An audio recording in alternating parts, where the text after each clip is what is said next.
Okay, so good morning, all of you. Let's start from here. Chapter 5, MS Excel 2010, Sales, Rows, and Columns.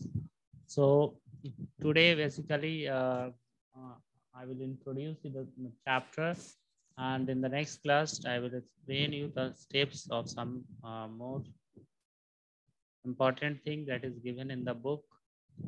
Here we have to learn about this sales, rows and column. So let's see what are these all. किसी को पता है cell excel, what is excel? Excel किसको कहते हैं? Excel से क्या होता है? Okay, so here MS Excel 2010 cells, rows and columns में हम लोग सबसे पहले जाने what is MS Excel. So MS Excel is a application package software that comes in the package MS Office.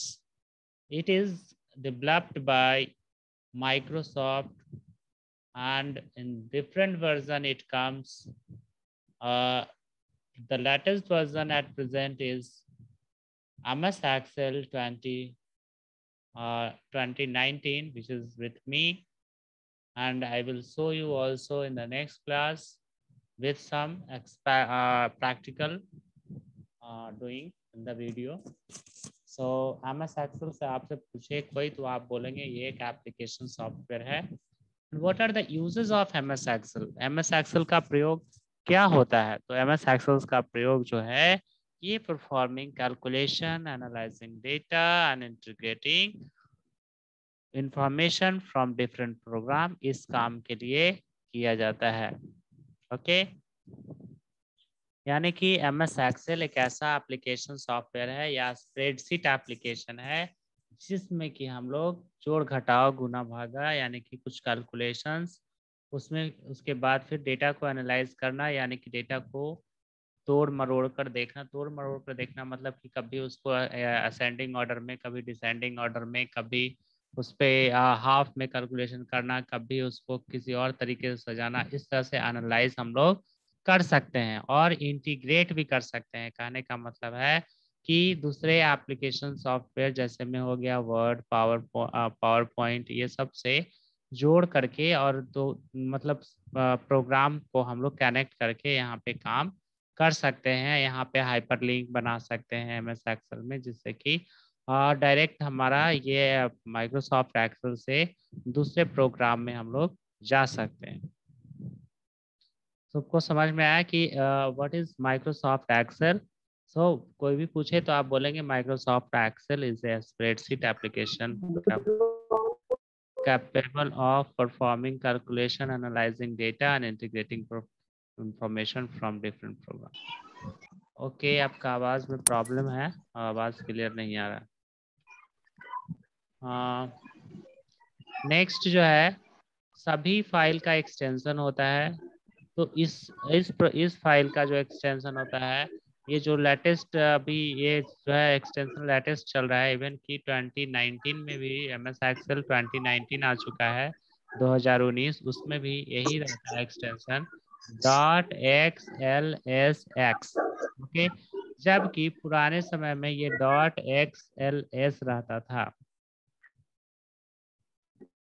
Okay,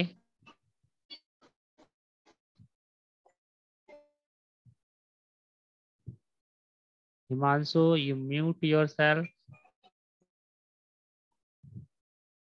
in the previous class, हम लोग पहले के क्लास मतलब पिछले साल आप लोगों को बताया गया था एक्सेल एनवायरनमेंट के बारे में, उसमें भी आप लोग कुछ कुछ किए थे.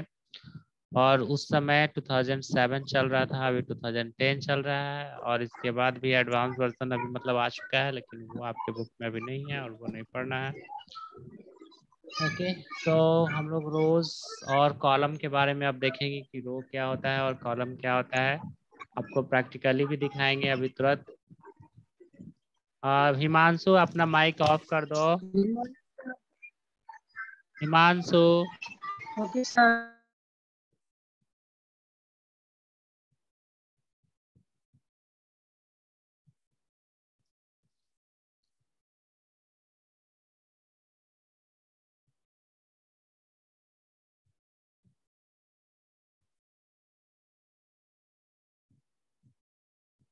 Okay.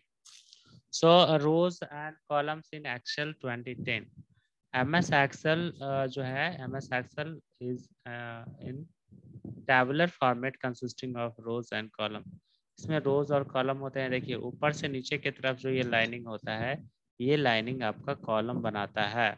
इस कॉलम को फील्ड भी कहा जाता है ना। और जो लेफ्ट टू राइट ये जो लाइन बनता है ना, ये हॉरिजेंटल होता है और इसको हम लोग रोज कहते हैं। रो रो ओके, ROW रो। ओके, सो रो रन्स हॉरिजेंटली। देखिए रो के बारे में यदि कोई पूछे व्हाट इज रो, तो लिखेंगे row runs horizontally and column run vertically. Hence the horizontal lines in MS Excel make the row and the vertical lines makes column. And what is table? Table is the intersection of rows and column, यानी कि table में रोज और column दोनों का intersection रहता है। देखिए तभी यहाँ पे ये एक सेल बना, ये घर जो बन रहा है इसको हम लोग सेल कहते हैं, है ना। For MS Excel 2010 row numbers ranges from 1 to see it is 10,000. Okay, 10,48,576। MS Excel 2010 में जो रो है उसका टोटल संख्या 10,48,576 है। और इन टोटल 10,48,576 रोज। और कॉलम जो है वो A से लेके XFD तक जाता है, जिसकी संख्या 16,384 होता है। ये सब क्वेश्चन बहुत ही इंपॉर्टेंट है, इसको याद रखना है कि टोटल रो जो होता है वो 10,48,576 और टोटल जो कॉलम होता है वो 16,384 होता है ना। तो आगे हम लोग देखते हैं सेल्स एंड सेल कंटेंट। अब आपको बता दिए रो और कॉलम क्या होता है। रो और कॉलम के कटने से क्या बनता है, मतलब दोनों के मिलने से एक घर बनता है चरखुट, इसको हम लोग सेल कहते हैं। और सेल के बारे में अभी हम लोग को पढ़ना है। और सेल के अंदर क्या लिख सकते हैं, what are the content. Cell content, content का मतलब सूची, मतलब उसमें क्या क्या चीज लिख सकते हैं। So cells are the basic building block of a worksheet. Cell से ही पूरा वर्कशीट बना हुआ रहता है। They contain a variety of cell content. उसमें बहुत सारे वेराइटी, मतलब कंटेंट बहुत तरह के लिख सकते हैं। Number, date, text, name, address, है ना। ये सब बहुत अलग अलग तरह की चीज उसमें हम लोग लिख सकते हैं। सो it contains variety of cell content. There are variety of cell content. Each rectangle in a worksheet is called cell. अब देखिए आपको पूछा जाए डेफिनेशन तो अंडरलाइन कर लीजिए बुक में, व्हाट इज सेल। तो rectangular each rectangle in a worksheet is called a cell. या हम लोग दूसरा डेफिनेशन यहाँ से है कि ये cell is the intersection of rows and column, है ना। तो इस तरह से आपका ये डेफिनेशन हो गया। अब देखिए हर सेल का एक नाम होता है। जैसे सपोज कीजिए, देखिए यहाँ पे इसको कहेंगे A1, ये वाला सेल को, क्योंकि इधर से 1 है और इधर से A है तो A1 हो गया। यहाँ पे देखिए इसी बगल वाले को कहेंगे B1, है ना। जो अगर हम लोग को यहाँ वाले को कहना होगा तो देखिए इसके सामने देखेंगे नंबर 8 लिखा हुआ है, ऊपर में इधर C लिखा हुआ है, तो हम लोग C8 कहेंगे। यानी कि सबसे पहले हम लोग कॉलम का नाम लेते हैं और तब रो का नाम लेते हैं, और इस तरह से नामकरण किसी भी सेल का करते हैं। The cell address selected cell appears in the name box. ये नेम बॉक्स में यहाँ पर देखिए ये वाला में ये अपीयर होते रहता है। आप जहाँ पर भी क्लिक करेंगे वहाँ पर ये दिखते रहेगा।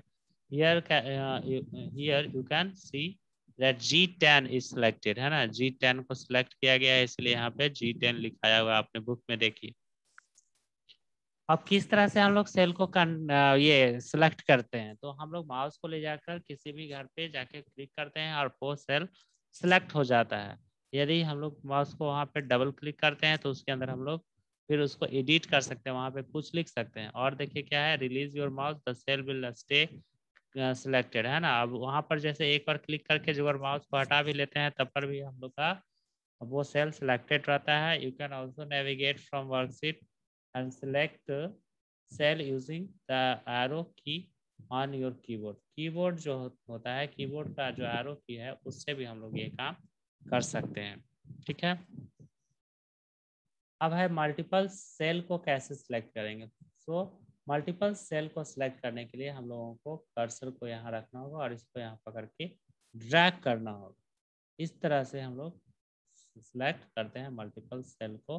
और जो मल्टीपल सेल, ढेर सारा सेल जो एक साथ सिलेक्ट हो जाता है, इसको हम लोग रेंज करते हैं। देखते हैं। You can also select multiple cell that at the same time.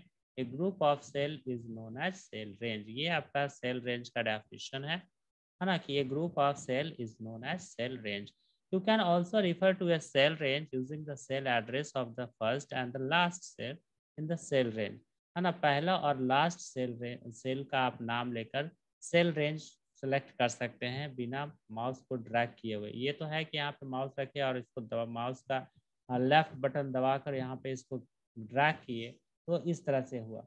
लेकिन आप बिना ड्रैग किए भी किसी एक सेल में मतलब लिखेंगे तो वो आपका उतना सेल रेंज आ जाएगा, जैसे A1 से A5। तो यहाँ पर ध्यान देने वाली बात ये होती है कि ये फर्स्ट जो है, इसमें यहाँ पे पहला जो होता है इस कोना पे और जो दूसरा होता है वो इस कोना पे, यानी कि लास्ट लास्ट इस तरह से वो कनेक्ट करते हैं और इस तरह से होता है। To select a range of cell, click and drag your mouse until all the joining cells you want are highlighted. Highlight हो गया मतलब सिलेक्ट हो गया। जब तक हाईलाइट नहीं हुआ जब तक आपको उस पर ड्रैग करना है। सो स्टूडेंट्स, ये थे आज के सेल तक के हम लोग पढ़ लिए। ये पेज नंबर हम लोगों ने 66 तक देख लिया। अब हम लोग नेक्स्ट डे पढ़ेंगे cell content, text formatting, attribute, comment, formula and function to insert content, to delete content within the cell, to delete cell, or to copy and paste cell content. Next day के लिए ये सब हम लोग पढ़ेंगे। उसके बाद का फिर आई थिंक 2 क्लास रहेगा और ये खत्म हो जाएगा। तो नेक्स्ट क्लास जो है हम लोग का वो मंडे को है। मंडे से पहले मैं आप लोग को क्या होमवर्क दे रहा हूँ कि चैप्टर 3 का आप लोग क्वेश्चन आंसर करके रखेंगे। चैप्टर 3 का क्वेश्चन आंसर हुआ है हिमांशु, ऋतिक, सौरभ, बताओ चैप्टर 3 का क्वेश्चन आंसर किए हो?